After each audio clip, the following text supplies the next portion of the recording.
Hello and welcome, my name is Retro, and today I have a Dex Nikana Excalibur build for you. Now this video will not be an Excalibur build guide video, as it's mainly really focused on Dex Nikana. Basically the way this build came to be is I wanted to make a build for Dex Nikana, and Excalibur just happened to be the Warframe that I went with. Additionally, I actually have quite a few builds for Excalibur, so I will be making a Excalibur build guide video in the future where I go over his abilities in detail and show off all my other builds I have for him. This video will cover the his abilities that are relevant to the build, however. First of all, why did I decide to make a build with Dex Nikana? Why is the Dex Nikana so special? Well, to begin with, it's just a new weapon. It's the 11th day anniversary new weapon, which everyone got for free as long as they logged on at the right time. I'm pretty sure you can still get it by logging on now, but don't quote me on that. That's basically just it. In terms of stats, it's nothing quite amazing. It is obviously better than the regular Nikana in every way. In terms of the Skiaji, I definitely pronounced that wrong.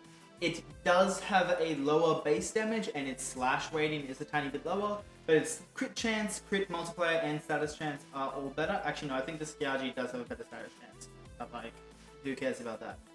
It is, however, worse. So I would say the Dex Nikana is actually better than Skiaji. It is worse to the Prime Nikana, obviously, as the Prime Nikana has a higher base damage, a higher slash rating, a higher critical chance, a higher status chance, but the Dex Nikana does have a higher critical multiplier.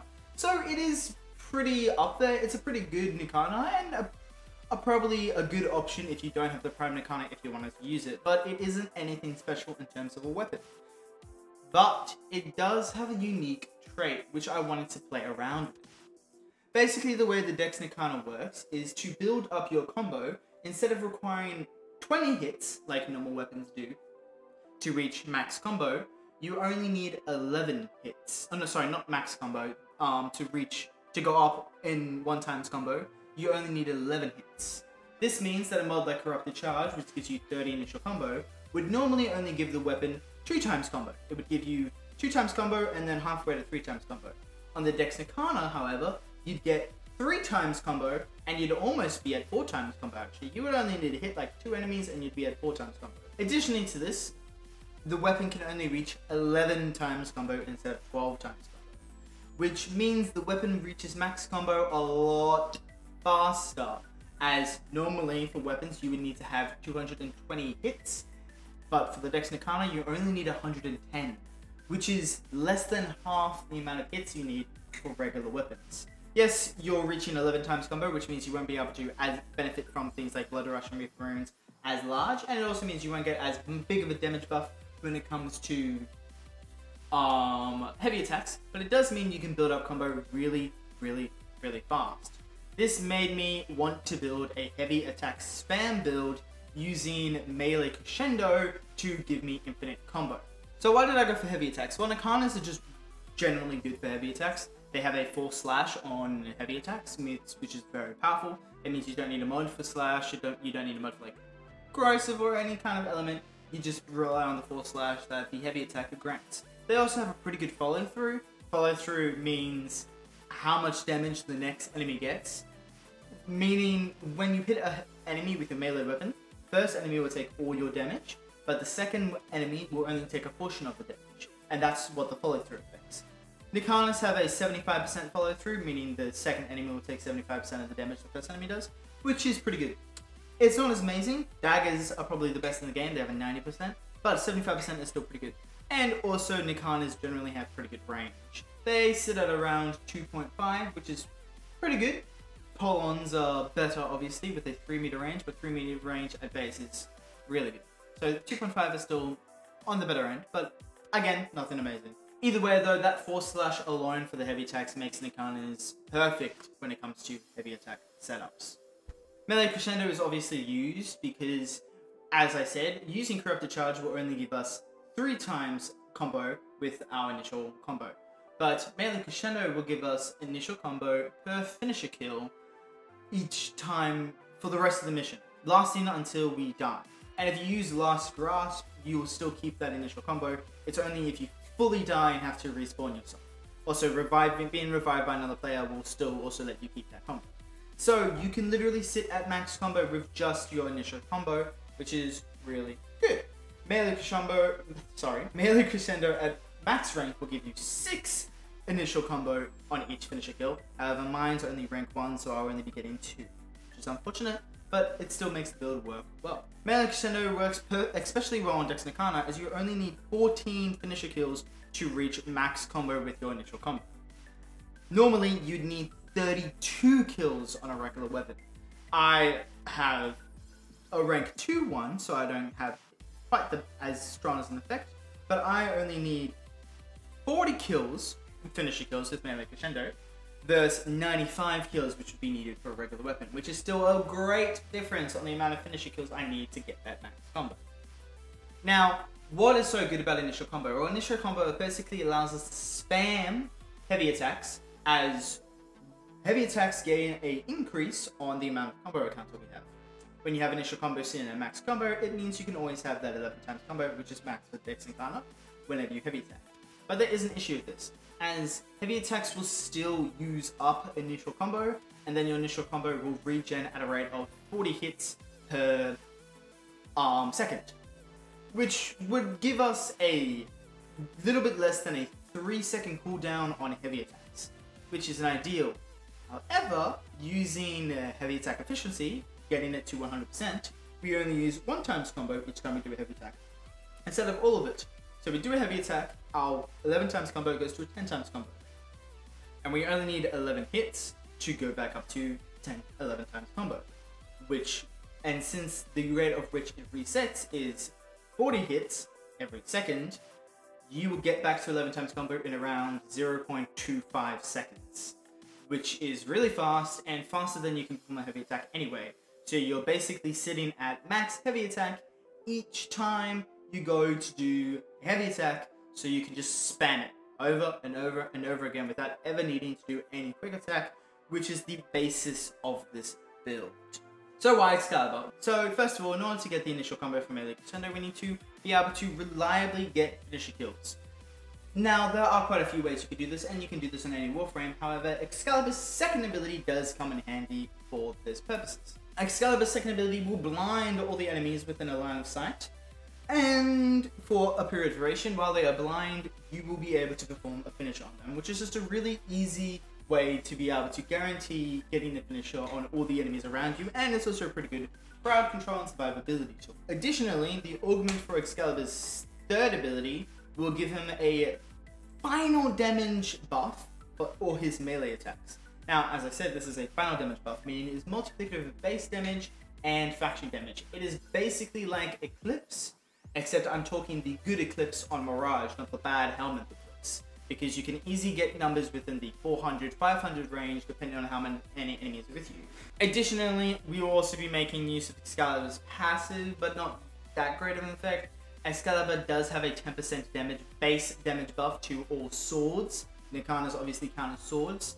10% is pretty low when it comes to a base damage buff, so it's not going to make that much of a difference, but it is there, I guess. And also we're going to get a 10% attack speed buff as well. Again, not the best attack speed buff in the world, but again, it's there, so we will be obviously making use of it as we are playing as Excalibur.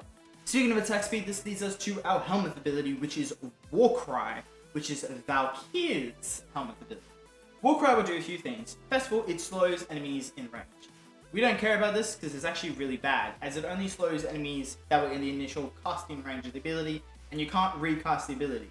So once you kill those abilities or enemies, or have new enemies walk into it, they aren't slowed. Those new enemies aren't slowed. It's not an aura effect or anything like that. So the slow really isn't a thing that you would even notice or really help you out that much in any way. Second of all, it will give you increased armor. We also don't care about this, as we will be using a shield tank setup, so increased armor won't do anything for us. And finally, and the reason why we're using it, is it will give us an attack speed buff. It's the only Helminth ability in the entire game that can give us an attack buff like this, meaning that will be additive with Excalibur's passive, and it also allows us to not have to mod for any attack speed on our weapon, as attack speeds will increase our speed of our heavy attacks, and it will increase the speed of our finishes, which is really good, as at the start of the mission we will have a bit of a setup time to get all the finishes we need to get our max combo. and Warframe will speed that up. Now that I've explained why the Dex Nikana and why Excalibur, we'll jump right into the Dex Nikana build.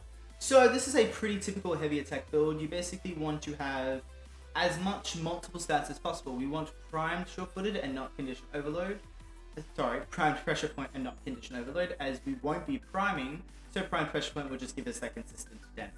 Sacrificial steel is ×2 for heavy attacks, meaning it is actually better than Blood Rush, even sitting at max combo. So do make note that this weapon only has 11 times combo, so Blood Rush will only give it a 400% crit chance increase, which my Sac Steel won't actually be beat. It will only go to 360%, but my Sac Steel is also only rank 8, not rank 10. At rank 10, it gives you a 220% critical chance, which I'm pretty sure. I could be wrong, but I'm pretty sure that's what the crit chance it gives, which is ×2 for heavy attacks, meaning for heavy attacks it will give you a 440% crit chance buff. Meaning, yes, Sac Steel is actually better than Blood Rush, even when sitting at max combo when it comes to critical chance. Mine isn't because it's unranked, but it's still good in general. Amalgam Organ Shatter for the critical damage, and the reason why we're using Amalgam Organ Shatter and not regular Organ Shatter, as the critical damage on the regular one is better, is because of the heavy attack wind-up speed. Heavy attack wind-up speed is definitely a must when it comes to any heavy attack build. We also have Killing Blow for some extra melee base damage when it comes to attacking enemies with heavy attacks. But the other reason why we're using Killing Blow is, once again, for this heavy attack wind-up speed. Heavy attack wind-up speed makes a big difference when it comes to heavy attack setups. We have our faction mod, obviously. Enemies will likely die just from the heavy attack because of our massive final damage buff, and also just because the heavy attack will be doing a lot of damage in general. But it does that force proc on slash. It actually has 2 slash force procs. So any enemy that survives the initial heavy attack will be ripped apart by a very powerful slash damage, and that faction mod is very important for that setup. And Corrupted Charge to give us an initial combo of 30, meaning we need to kill less enemies with finishes to best proc our melee Crescendo. Then we have Reflex Coil and Focus Radon. Reflex Coil gives us 60% heavy attack finishing efficiency, and Focus Radon gives us 40% heavy attack efficiency. Focus Energy also gives you 40% heavy attack efficiency, so you could replace Focus Radon with Focus Energy. However, Radon will give you radiation, 60% radiation, where Energy will give you 60% electricity. Radiation is better as a raw damage stat, so I would recommend Focus Radon over Focus Energy. Next up, we have the Umbra build. We will be using Steel Charger because it gives us a melee damage increase. And also, of course, it also gives us some extra mod capacity, which we don't really need, but whatever. Warrior's Rest will be our Exalted slot. Now, some people may think this is heresy to use this mod, but understand this. Umbra's passive is really bad. Why? Because when Umbra's passive turns on, when you go into your operator, it not only deactivates any Helminth abilities, but it also deactivates any buffs from Excalibur's base hit. Meaning, if I am benefiting from Warcry and also the final damage buff I get from the augment from Excalibur's third ability, if I had Excalibur's passive turned on and I go into my operator, those abilities and that buff from his augment would be gone when I get back into Excalibur, and I'd need to reactivate it. Which is not only a waste of energy, it's also really annoying and anti-synergistic. So getting rid of a passive that honestly just is annoying and messes with your build for additional power strength is a win-win if you ask me. Our other period of ability strength is Umbra Intensify. You may notice that we don't actually have a lot of strength, range, or duration for this build. We just have basic mods. So we do have Umbra Intensify for strength. We do have Prime Continuity for duration, and we do have Stretch for range, but nothing really beyond that. Prime Flow for energy economy, of course, and then we have our survivability through Prime Redirection, Fast Deflection, Adaptation, and Archon Aegis. All staples in a shield get tank setup. Gives us more shield, makes the shield recharge faster, gives us damage reduction, also makes the shield regenerate faster. Obviously, we also have the augment for Excalibur's third ability to give us that final damage buff, and Archon Energize for survival for energy economy. We are using a few Archon shards for this build. We have 2 casting speed shards, because our build felt a bit slow without them. We also have 2 Powerforged ability duration. Powerforged shards are really easy to get now because you can convert 3 normal shards into a Powerforged shard. So I recommend always putting on Powerforged shards now, unless it's for something like casting speed. And then max energy build on spawn. This is unnecessary. You can get rid of this and instead just pop an energy pad at the side of the mission. I just like these shards, so I can always guarantee I have enough energy to set up my damage rotation at the start of the mission. The companion we will be using will be the Nautilus, which I will eventually form and put something there, but not now. The reason why we're using Nautilus is for this ability right here, Cordon, which is unique to Nautilus, which will group enemies together with a 5-second cooldown, 15-second cooldown. Obviously, we were using Manifold Bond to lower that cooldown each time we kill enemies inflicted by 3 or more curse effects. Manifold Bond will also have Nautilus Prime for us. Cordon is really good, especially with a setup like this, because we want enemies to be grouped together so we can take out hordes of them with 1 or 2 heavy attacks. When enemies are all spread out, that's when this build starts to not work very well and the KPM starts to drop significantly, as 1 or 2 heavy attacks is slower than just, say, a normal melee quick attack setup. So you want to be able to kill large groups of enemies with minimal heavy attacks. Otherwise, you don't want to be having to chase enemies down. So Cordon is definitely needed. You definitely need some form of grouping for this ability. Since Deconstruct is for some extra energy orbs, Guardian is for extra survivability. When our shields break, it will fully restore them and then activate its cooldown, which Manifold Bond will obviously lower. Grand Regen, Calculator Redirection, and Enhanced Vitality is just for the companion survivability. Assault mode is so Nautilus can actually attack enemies. Sentinels cannot attack enemies without assault mode or something similar.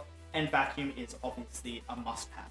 The weapon for the setup is the Hellstrom, because Hellstrom is the best Sentinel weapon when it comes to priming enemies. It can do a lot of different types, so itself does 5 different status effects. Viral, obviously, to increase the damage we do. Radiation is just crowd control, and Electric is also crowd control. The setup is pretty simple. Speed trigger, multi-shot, more multi-shot, status chance, elements plus status chance, element plus status chance, and then radiation. Oh, plus reload speed. Perfect. So very simple basic primer setup when it comes to Hellstrom. Our focus skill will be Matarai. I highly recommend Matarai instead of anything else, as we will not be using Prime Short-Footed on this build. And Poise will give us 40 seconds of immunity to knockback when we go in and out of Operator. So whenever this runs out, we just go in and out of Operator again, and then we have Prime Short-Footed. Since we will be using the augments for Excalibur's passive, Yunara is kind of needed. Plus, you don't need any of the other focus schools for the build, really. None of them are really useful. You don't want Nemeron, because you're sitting at max combo the entire time. Matarai, sure, you can use if you wanted to give you more power strength. Definitely, you could use Matarai in that case. Xanarek, you don't need. Arcane Energize is enough for energy economy. Bazzoon, you don't need for survivability. You could use it if you wanted to. It would give you additional survivability. I would still recommend Yunara though, because we won't be using Prime Short-Footed. And then for utility weapons, we do have any rifle you want to use. I use Kuvajar, though I've been considering changing that recently actually. The reason why I use Kuvajar is because it's good on a basic level of DPS, and you don't so if I needed to use it as a backup weapon, I could. But the really only thing you need is Mad Inspiration, which will give you movement speed, and then Epitaph, just because it's the best primer in the game, but with the generic primer build. The utility I get from Epitaph are the 2 Orgamons, giving me energy to shield conversion, and Amalgam Barrel Diffusion for overall. Anyway, that is the build. If you enjoyed this video, please go check out some of the other stuff I do. I have a Let's Play channel. I have a Discord for my clan. If you want to hang out with a couple of people and talk about Warframe, please join the Discord. Also, if you want to join our clan, do come join the Discord and ask for a clan invite. We have max research done. We're very active. We have an alliance that's even more active. We have giveaways and all that fun stuff. So do consider joining us there. And I also have a Discord, an Instagram, and a TikTok, which I upload reels to and other stuff. So check out all my stuff. That's all in the description below. But until next time, bye bye.